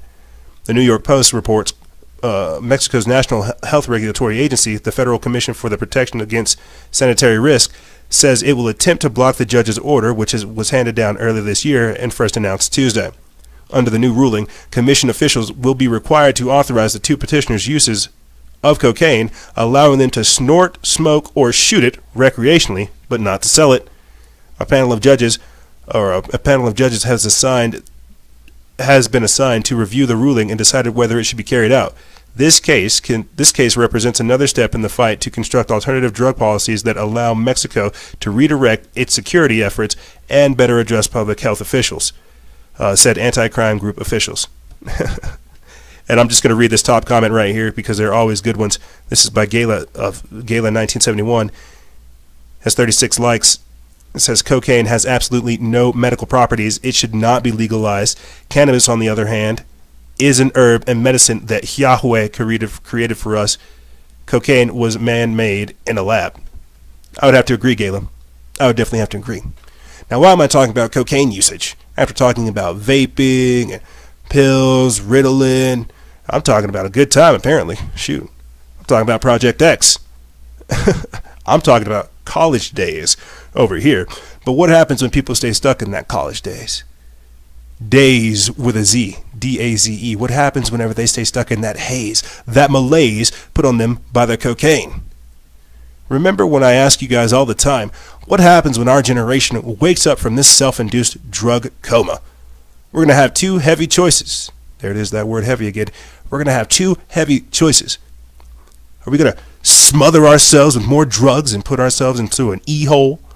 Or are we going to wake up and develop the skills that are necessary to move forward, to create the heaven on earth? You see, Mexico legalizing cocaine, I understand the political ramifications behind that. I guess I just see it as another attempt to just take off a certain sector of the population. You know, just like heroin, meth, and all this other stuff. It's all available. But if you take it, you know where that's going to lead you. Or you could just ask Starbucks how that worked out for them. My point is, humans have a addictive nature, and they figured that they could hack humanity by giving them drugs like that. Gala 1971 talking about how cocaine is a man-made drug, and how weed is not. That's something that's born natural. Well, they don't want to push something that's natural because they can't control that. You see, they can control something that's man-made. This is why I joke about the heroin sites, or the heroin injection sites out there in Seattle. Well, now in Mexico, you can have recreational cocaine use. You see, all of this, the drugs, the pushing of it, it's all to do, as this whole segment is titled, it's all designed to thrash your temple.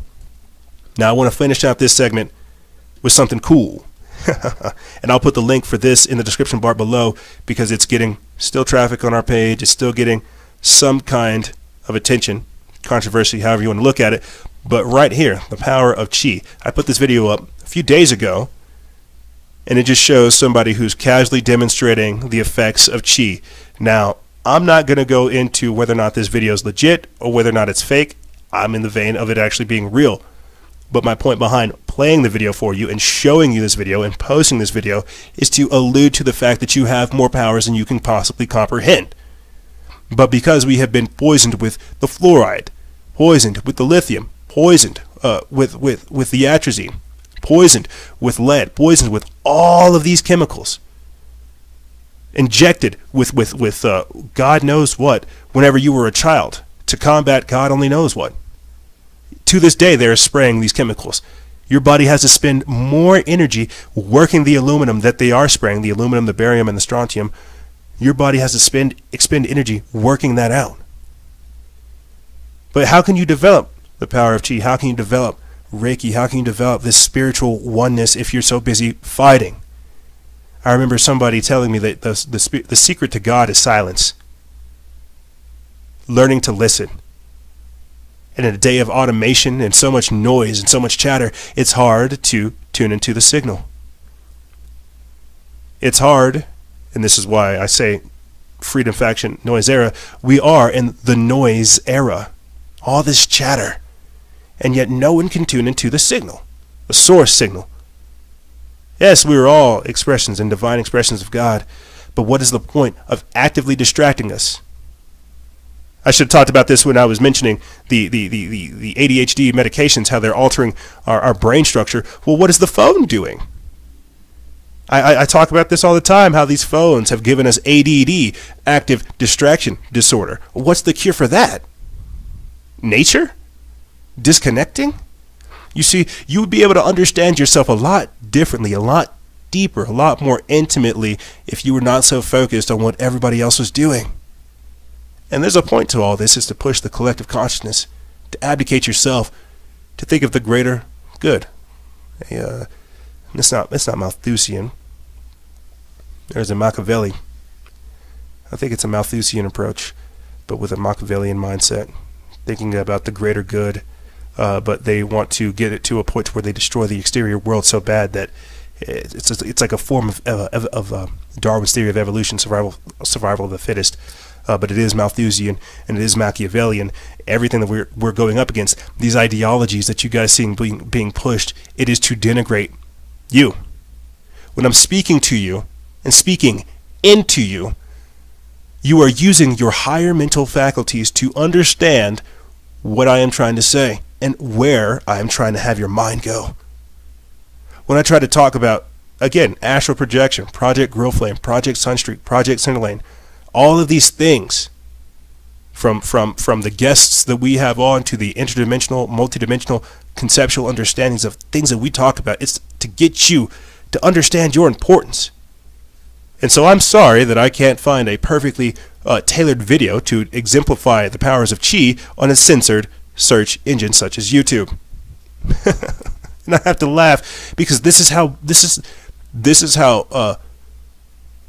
open or how basic people want these experiences to be. They want to be able to search it, they want to be able to look at it, and then they want to be able to move on.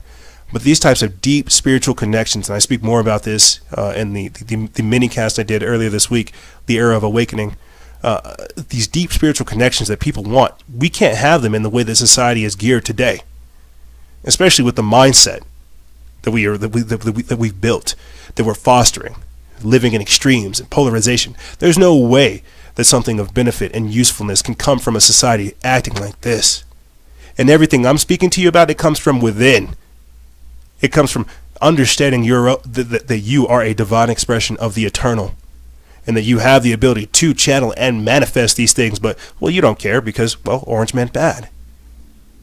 And this is what I mean. You see how they've robbed us of this deep, spiritual, natural connection. And we just can't wait to connect to Facebook the next morning. We can't wait to see what somebody else is doing.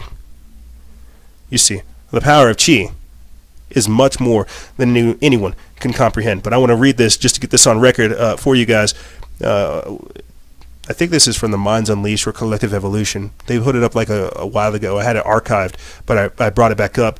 But continuing on, it says anyone can practice the Chinese arts of Tai Chi and Qigong, and it doesn't take very long for a beginner to develop enough sensitivity to be able to feel Qi or life force energy moving and flowing throughout and around their own body. This experience is so common and so accessible that Tai Chi and Qigong programs have spread throughout the West and continue to flourish, even though many who haven't experienced it are unable to reconcile this seemingly magical worldview with the rigid scientific materialistic paradigm we've been programmed to believe it is the only way of understanding our world. So, if so many people can experience Qi firsthand, then why is it so hard to believe the visual demonstration of this living power when we see them on the internet? A video of very simple demonstration illustrates this dilemma. YouTuber the Kunsthammer posted an experiment whereby a folded piece of origami paper was placed on a needle with a clear plastic bowl over it. He then uses his hands outside of the bowl to direct energy onto the paper, which begins to move slowly after some time. The experiment is really nothing that far out. It doesn't even compare to the video of a Qi master setting papers on fire with his hands, or of Master Konzawa Sensei, who exchanges energy with animals to put them to sleep. What speaks volumes about our culture and our connection to the nature in the comments to the video of the experiment, in which the majority of people believe the experiments, while many call it out to be a fraud. At some point, modern science will eventually bridge the gap and find a new way to understand Qi energy. But for now, analysis by Dr. Jing-Ming Yang does a great service by relating Qi to the concept of bioelectricity. So if you guys want to know more about this, you can find so at Waking Times. I put the link in this post with the source links and more on there. I'll put that link, as I said before, to this post in the description bar below, so you guys can check it out. Go see yourself the video. Go see for yourself the comments. Go see for yourself the source information that's out there, because how much more information do you need? It's very real. I think people don't want it to be real, because then that means that they've squandered their power and that indeed they have had their temple thrashed. But here's what's going to happen, gang. We're going to take a quick break, and when we come back, we're going to be talking about building the Matrix. Apparently the Amazon has been on fire. We're talking 72,000 fires since January, the start of 2019, as well as the Chinese social credit score system, and even the Matrix 4. That's right, they're coming back. And I am honored to have a show like this where we can talk about it. But like I said, ladies and gentlemen, don't go anywhere. This is Freedom Faction on Factions of Freedom, and we'll be right back right after this.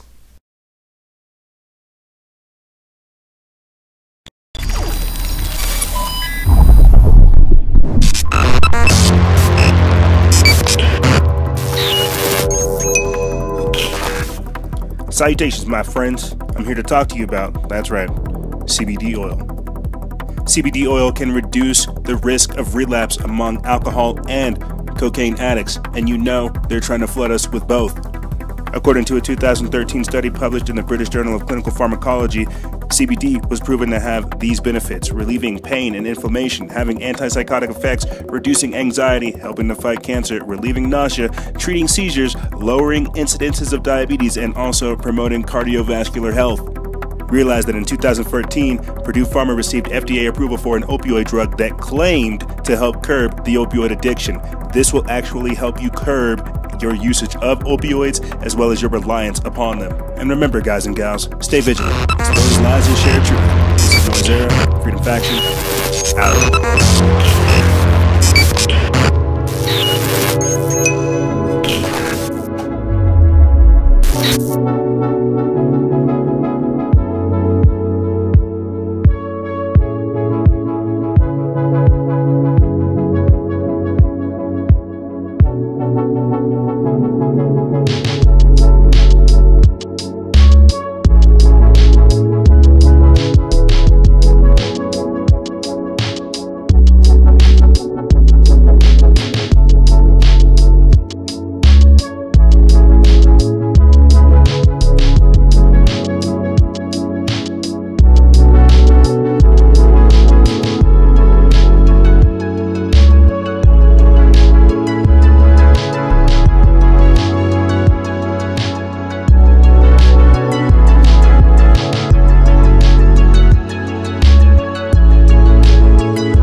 And we're back from outer space.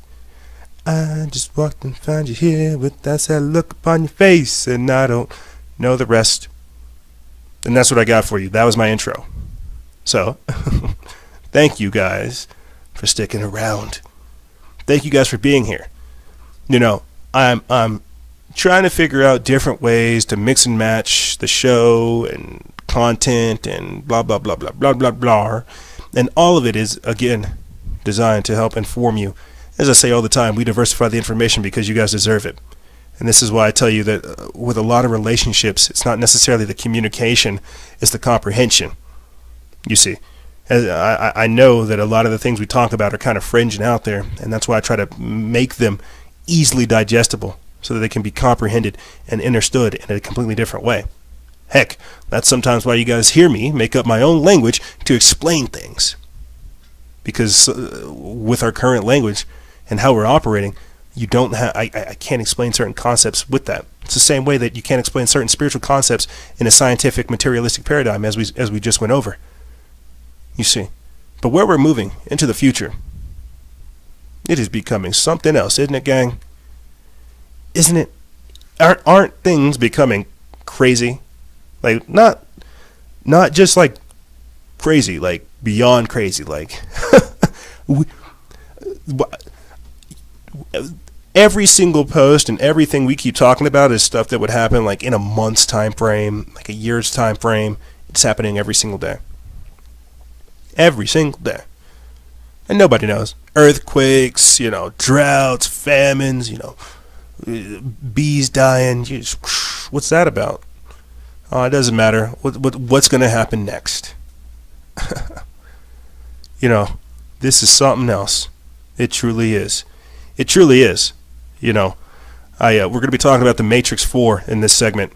A lot of different crazy stuff to talk to you guys about, but I guess the simplest way to summarize this segment for you, good people, is when I started this years ago, I had come out with 2 documentaries series that I will be reviving for our exclusive members, because we will be launching a YouTube, a website, and a whole separate thing for Liberation Legion, which is just going to be a byproduct of Factions of Freedom. I'm not sure, but it's going to have all the good stuff on it. Super cool, super excited for it. But when I first started, I created Building the Matrix and the Autonomous Society series. And in the Building the Matrix series, I had intended to show you guys how the point was to destroy the exterior world to such a degree that we would willingly and voluntarily absorb ourselves into the Matrix. And with the Autonomous Society series, I tried to show you what is essentially today called a smart city, with Uber drivers, rideshare programs, drone delivery systems, you know, automatic everything, you name it. And so to see everything evolve and graduate to where it is today, it's kind of crazy. You know, that movie came out, Ready Player One, by Steven Spielberg, and I think that's the best way to describe what we're going to be talking about in this segment in all of its different dimensions. Right now, the Amazon is literally on fire. It's been on fire since since the start of the year. 72,000 fires since January of 2019. Think about that. Think about how much think about how much devastation's going on there. How much history's gone too. Because those are all just stories, all just gone. You know, I was trying to figure out what to. I tried to figure out what to post today before coming onto the air.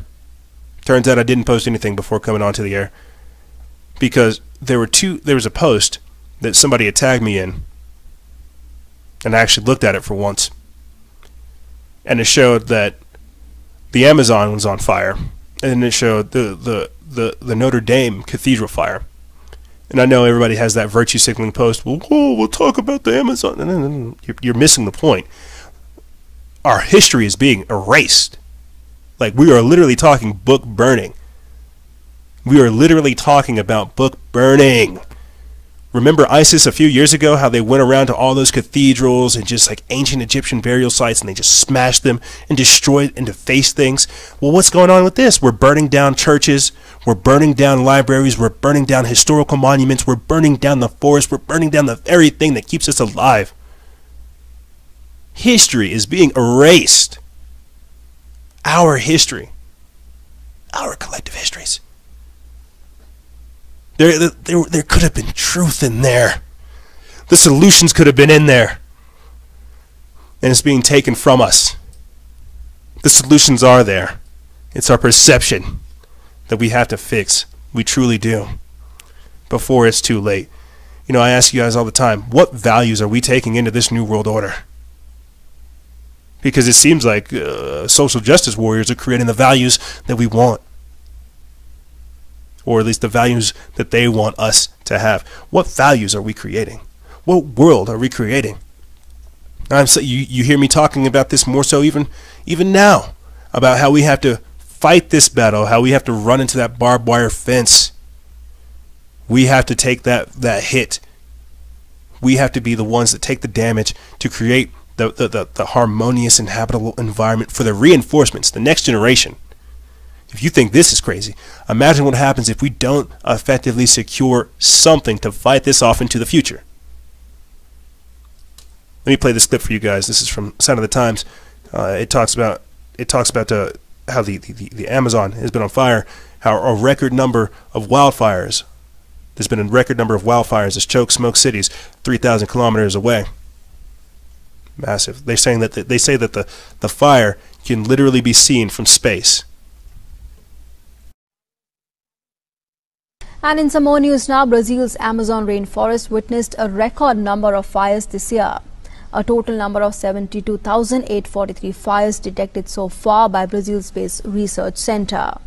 The surge marks an 83% increase on the same period in 2018.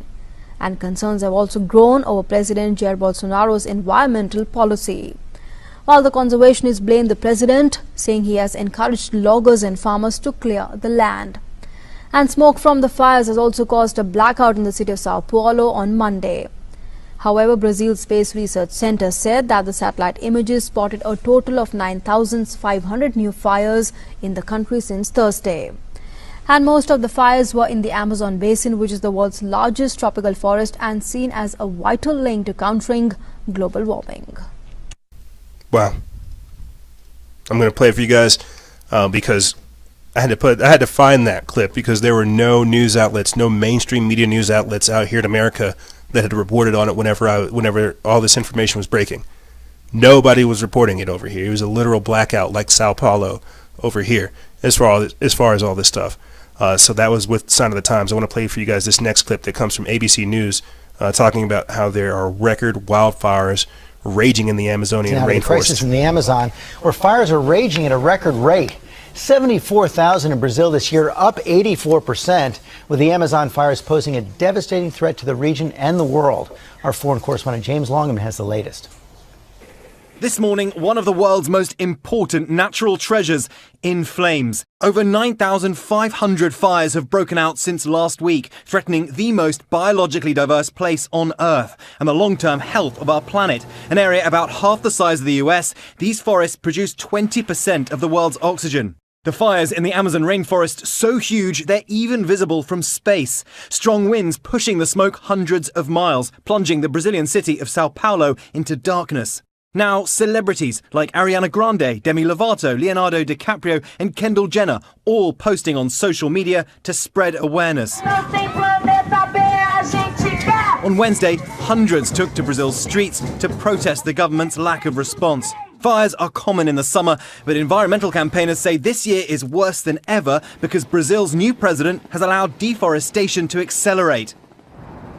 Now, it's thought an area about the size of a soccer pitch is lost every minute of every day to deforestation in the Amazon. That's largely to clear space for cattle. But these fires are a reminder that the Amazon is losing trees at an unsustainable rate. Guys? Have to keep that in mind. All right, James. Thanks so much. No, thank you, James. So, could you imagine that? 95,000, or no, 9,500, just last week alone, 9,500 different fires. That's crazy to me. I don't even know what to say to that. That's like almost like devastating. 20% of our oxygen production just like gone. 9,500 last week alone. That is like almost like mind blowing. But you won't hear anybody talk about it. I could spend this time talking to you guys about people like Leonardo DiCaprio and these fake celebrities, virtue signaling, stuff like that. I feel like I've harped on that in the past enough, but it is good that we have people trying to raise awareness about that. That's just mind-blowing. It really it truly is. Wow. And I was even wrong with my numbers, with my information. It was 74,000 since January, not 72,000. But fires that are common in the summer, that's just it blows my mind to some degree. I won't lie to you. Makes me start thinking about all those fires that California had. That it just suffered from, air quotes, mysteriously. Oh, but don't worry, because California PG&E ended up paying like, what was it, like $18 billion to the city of California because their power lines caused it. What is going on in the Amazon? I'm not saying directed energy weapons or chemtrails or anything like that, but that's where the deforestation comes into play. That's where the logging comes into play. Who is burning the forests down? Who is burning down the history there? Who's burning down the churches? Who's burning down the bridges? Who's trying to burn everything? Global warming is very real. You have all these things happening. Yeah. But I digress. My point behind pointing out all this stuff to you good people is to show you how, again, this is how problem, reaction, solution happens. President Bolsonaro having these types of events go on. It'll allow for him to have a lot more say in the future, or at least Brazil in the future, when we begin to talk about things such as climate change, regenerative agriculture, regenerative technologies, sustainable development, and things like this, green technologies. You see, because we will not move forward into the future like this. And I think I want to say this, and I'll move into talking about the Chinese social credit score system, and then we'll get into the matrix, because it all, ironically enough, plays a huge part. We're all not. What'll happen, because you have eco-socialists and eco-fascists that will get control of this social credit score system, they will legitimately tell you, and they will lower your social credit score system for not doing enough to reduce greenhouse gas emissions, to not reduce your carbon footprint. And that's where we're going. The building of the matrix is just that. They have to, as I said before, destroy the exterior world so that we voluntarily give ourselves over to the matrix. They have to destroy the exterior world so that we give ourselves over to them. They have to destroy our water. They have to destroy our skies. They have to destroy our temples. They have to destroy our minds. They have to destroy our souls, our willingness to live, so that they, problem, reaction, solution, can come through with the solution. We'll just hook yourself up to the matrix and we'll basically keep you up on life support. Just don't worry about your breathing apparatus. Don't worry about your food. We'll keep you in stasis. You'll be all right. If that doesn't sound like the matrix to me, I don't know what is. Because here's where we're at, gang. We literally are at the precipice of creating the matrix. You know that iconic scene, right? And I wish this is why we had somebody that could just play scenes for us. You know that iconic scene when Neo and Morpheus are loading the scene, or loading the Matrix. This load screen. It loads the TV. He shows you that, boom, it was us that burned the sky. Because what? We tried to stop the machines, didn't we? Because they became solar powered. They needed a form of electricity, so we decided to spray all these chemtrails to do what Bill Gates is doing, to do what Harvard is doing, to reflect sunlight. Yeah, right? It was us that burned the sky, that scorched the sky, but it was them that realized that they had another power supply, that we were the power supply that they needed, that they could harvest our bioelectricity. So it don't matter whether or not you guys believe if you have that power, whether or not you can tap into the chi or the divine or anything great like that. The machines already know that. And so they are trying to figure out a way to do that, to again, rob you of it. You've got to understand the sophistication of this, guys. It truly is just like evil genius. It truly is evil genius. There's no other way for me to describe it other than that. But here, before we go fully into the Matrix, let's talk about the beginning phases of how all this starts, of where we're at right now in building the Matrix right here. Chinese state media announces 2.56 million, quote, discredited entities prevented from purchasing plane tickets under their new social credit system. This is from the Renegade Tribune. They put this up August 19th. It says the communist Chinese government is bragging about its social credit score system. Social credit system has prevented 2.5 million discredited entities from purchasing plane tickets and 90,000 people from buying high-speed train tickets in the month of July alone. Do you think these discredited entities are the denizens of Zion and the Matrix? Do you think these discredited citizens are people who are not hooked up to the machines, who haven't just had a Elon Musk Neuralink jacked into their brain? But continuing on, it says China has restricted 2.56 million discredited entities from purchasing plane tickets and 90,000 entities from buying high-speed rail tickets in July, tweeted the Global Times, a Chinese government mouthpiece. As we've documented before, Chinese citizens are punished by having their social credit score lowered for engaging in a number of different behaviors, including bad driving, smoking on a train, buying too many video games, buying too much junk food, buying too much alcohol, calling a friend who has a low credit score, having a friend online who has a low social credit score, posting fake news online, criticizing the government, visiting unauthorized websites, walking your dog without a leash, letting your dog bark too much.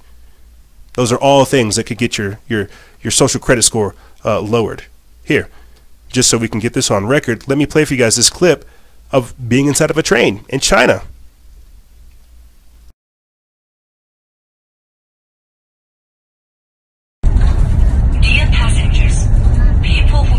Without tickets or behave disorderly or smoke in public areas will be punished according to regulations, and the behavior will be recorded in the individual credit information system. To avoid any negative record of personal credit, please follow the relevant regulations and help with the orders on the train and at the station. Thank you, Robo-Train person. That's what I mean. Continuing on, as of November 2018, 6.8 or 6.7 million Chinese people have already been banned from buying air and train tickets. That number now appears to be surging. While many on the left and in the media decry China's Orwellian social credit system, they simultaneously advocate for a similar thing in the West, where people are deplatformed and have their right to engage in commerce revoked because of their political views. Quote, Big Tech has already implemented their own social credit score system, where they punish people for their political views by deplatforming them, censoring their website, and closing their PayPal/bank accounts, writes Chris Minahan. Quote, on the other hand, media outlets which push propaganda in accordance with the desires of our ruling oligarchs are rewarded by having their content algorithmically artificially boosted and handed millions of dollars. Imagine going to buy groceries with your credit card, but then having your payment declined because someone in an office in San Francisco thinks you posted something hateful on the internet. That is our collective future, and that is a social credit score system, and that is why we have to remember what humanity is, what it's like to be normal. Learn to take a joke for a while. Good gosh, don't be so tense. Stop taking things so serious.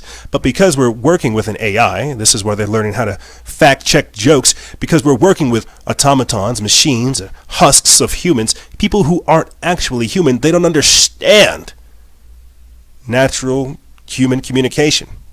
This is why we're coming up with so many different pronouns and so many different categories and so many different things. You see, I started off this entire season with the mass societal programming. And then think about it, gang.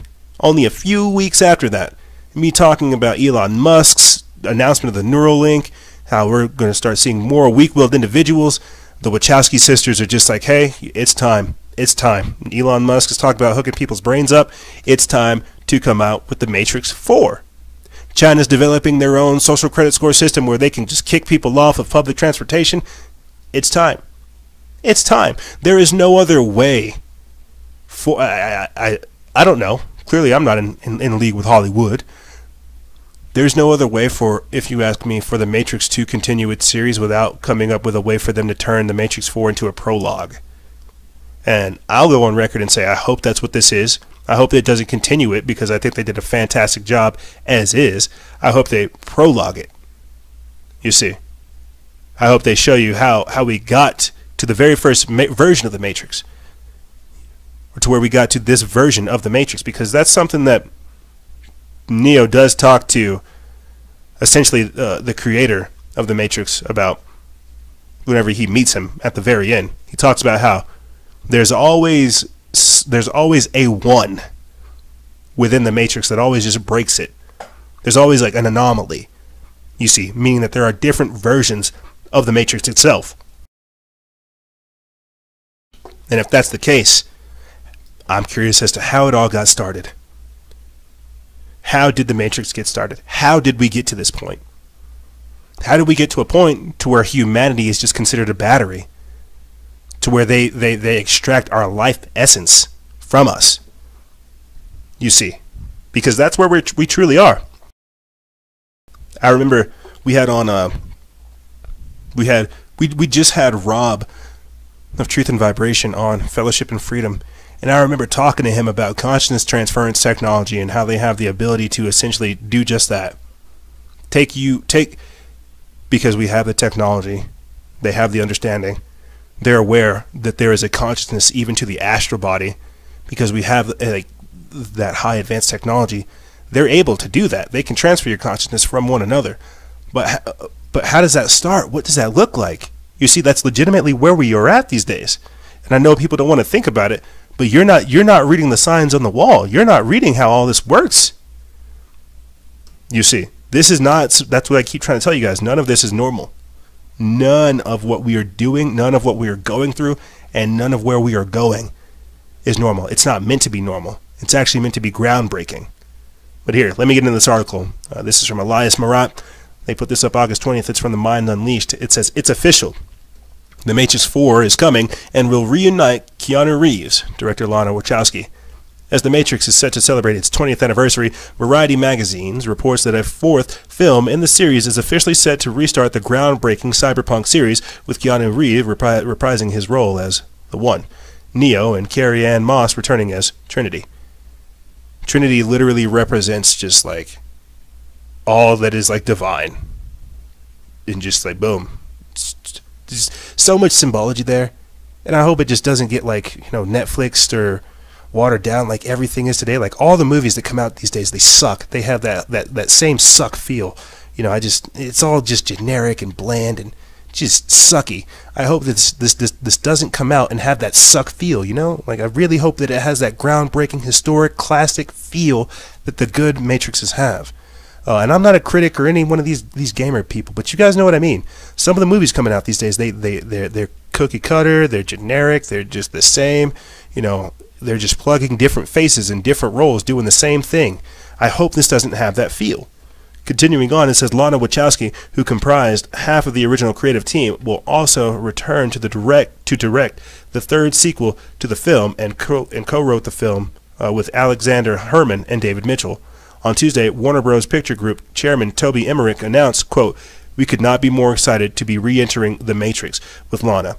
Lana is a true visionary, a singular and original creative filmmaker, And we are thrilled that she is writing, directing, and producing this new chapter in the Matrix universe. The original trilogy centers around a nightmarish future where humans are enslaved by machines while trapped in a computer simulation before Thomas Anderson, a humble computer programmer and hacker, is reborn as the Messiah like Neo. The film, which was hailed by critics and audiences alike for its blockbuster action sequences, spectacular CGI, special effects, creative violence drawing inspiration from Hong Kong film and Japanese anime alike, and its original science fiction plot, the original Matrix still holds a certified fresh 88% rating on the review aggregation website Rotten Tomatoes. The trilogy, comprised of The Matrix, which was done in 1999, The Matrix Reloaded, which was done in 2003, and The Matrix Revolutions, which was also released in 2003, was written and directed by Lana Wachowski and Lily Wachowski, starred Moss and Reeves, and grossed over $1.6 billion at the worldwide box office. The trilogy, which was also accompanied by The Animatrix, which delved into and expanded the backstory of the Matrix universe, included the apocalyptic war between the AI-powered machines and humankind. Lana Wachowski told Variety, quote, "Many of the ideas that Lily and I explored 20 years ago about our reality are even more relevant today. I'm very happy to have these characters back in my life and grateful for another chance to work with my brilliant friends." Me too. I'm actually very curious to see what comes of it. I want to just touch on something real quick. The Animatrix like literally scarred me as a child, as you can tell. Like it scarred me. It was us that scorched the sky. And I played for you guys that clip. I remember I actually did a special mini cast with Charles Casson where we talked about what the AI was doing and what these technocrats are up to. And when I had that episode, I played for you a clip of the Animatrix, of where that happened, of the robot apocalypse, where politicians signed us over to Elon Musk's AI godhead, whatever you want to call it, the Kyoto Japanese Buddhist monks robot god, whatever you want to call it. There's a scene in that Animatrix movie, anime thing, where they show you that that's what's going to happen. Politicians are going to sign our rights over to the computers, to the machines, and when they do, that robot is going to self-destruct inside of that parliament building, inside of that facility, because legally and lawfully he had the right to kill them. And then boom, as soon as they have the right, it's game on, baby. That's whenever they just activate the robots. It's something else. I would definitely recommend you guys go check it out. But them talking about rebooting the Matrix precisely for this time period, it could not be any more relevant. Everything I keep trying to reiterate to you guys is to show you how we are in that time period.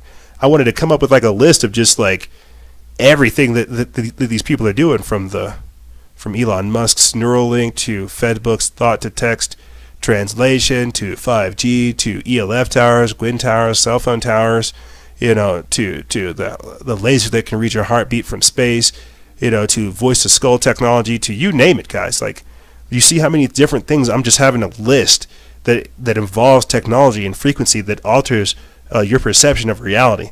Yes, the Matrix 4 could be even more prevalent today, and I would hope, that's what I'm saying, I hope it doesn't have that suck feel, that suck social justice warrior, agenda-driven feel. I don't want that. What I want is the truth. I want to know. And that's what these movies did. They showed you the truth. They showed you what was going on so that you would be able to prepare yourself. But with all these years and all this time, have people prepared themselves, or have they willingly gone into the Matrix? This is something we have to ask ourselves. We see them building the Matrix. We see them robbing us of our divine right. We can see them trying to extract Anima Mea, harvesting our humanity. We see them doing these things.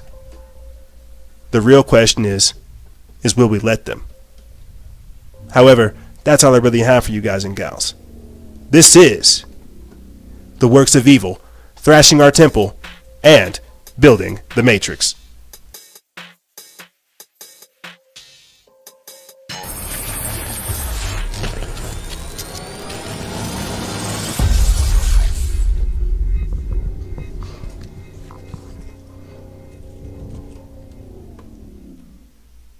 However, that's all I really have for you guys and gals. I know we kind of went over a lot, as we typically do whenever we look at these types of topics, but it's again to give you that comprehensive understanding of things whenever we break down this content. Like I said before, I will be putting the link for our exclusive members program, as well as the episode we did with Jeffrey Epstein with Lori Alexander of the Underground Resistance Network, and the minicast that we did earlier this week, as well as the episode that we did with Adam of Shamanic Philosophy. You guys see what we're doing? You see how much work we're doing, putting out there for you guys to give you an understanding about the things that are going on? Yeah, you won't find this anywhere else. That's why if you guys want to support us, you want to see us grow, think about becoming a Patreon exclusive member. That's right. We have all kinds of different programs to help you guys, help us. And we will be expanding it, as I said, throughout the transmission to do more. It's becoming increasingly apparent that we need to grow, and that takes a little bit of restructuring and a whole different battle plan. But, however, ladies and gentlemen, that's all I really have for you. If you have any questions, feel free to email me. I'll have it in the description bar below. And as always, guys and gals, stay vigilant, expose lies, and share truth. This is Noisera, Freedom Faction, out.